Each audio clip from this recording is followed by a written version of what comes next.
Hi friends, இன்றைக்கி நம்ம ரேவதி தேட்டருக்கு கூலி படம் பார்க்க வந்திருக்கோம். நேத்திக்கு டிக்கெட் கிடைக்கல, அதனால் இன்றைக்கி வந்திருக்கோம். சரி, படம் எப்படி இருக்குன்னு ரிவ்யூ பார்க்கலான்ட்டு யூடியூப் இன்ஸ்டாகிராம்லாம் பார்த்தோம்னா ரிவ்யூ ரொம்ப மோசமாக கொடுத்துருக்காங்க. படம் சரியில்லை அப்படின்ட்டு. என்னடா அது இப்படி ரிவ்யூ கொடுக்குறாங்க அப்படின்னு ஆயிடுச்சு. சரி பரவாயில்ல, நம்ம வேறு எதையும் மைண்டில் வச்சுக்கக்கூடாது. தலைவர் ஃபேன், அதனால் நம்ம படம் பார்க்குறோம். அனிருத் மியூசிக், அவ்வளோதான். வேறு எதுவும் மைண்டில் வச்சுக்கக்கூடாதுன்ட்டு தான் நாங்கள் படம் பார்க்க போனோம்.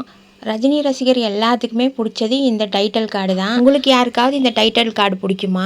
எனக்கு ரொம்ப பிடிக்கும். இந்த டைட்டில் கார்டு மட்டுமே பார்த்துக்கிட்டு இருக்க ஆள்லாம் இருக்கோம் நாங்கள், ரஜினி ஃபேன்ஸு.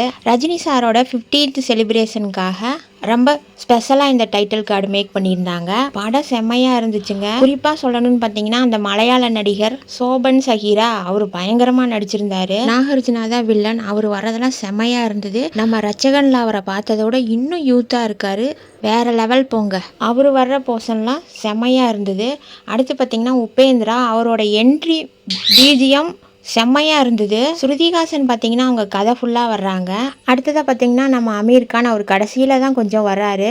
ரொம்ப மிரட்டுற மாதிரி ஹெலிகாப்டர்லாம் வந்து இறங்குறாரு பயங்கரமாக. கடைசியில் காமெடி மாதிரி இருந்துச்சு அவர் பண்ணதெல்லாம், சிரிப்பாக. படம் பார்த்திங்கன்னா உங்களுக்கே தெரியும். மேபி பார்ட் 2 வந்து ஆமீர் கானை வச்சு கூட ஸ்டார்ட் பண்ணலாம். அந்த மாதிரி தான் ஹிண்ட் கொடுத்து முடிச்சிருக்காங்க படத்தை. மொத்தத்தில் நம்ம கொடுக்குற 200 ரூபாய்க்கு ஒர்த்துங்க. எனக்கு ரொம்ப பிடிச்சிருந்தது படம். பாய்.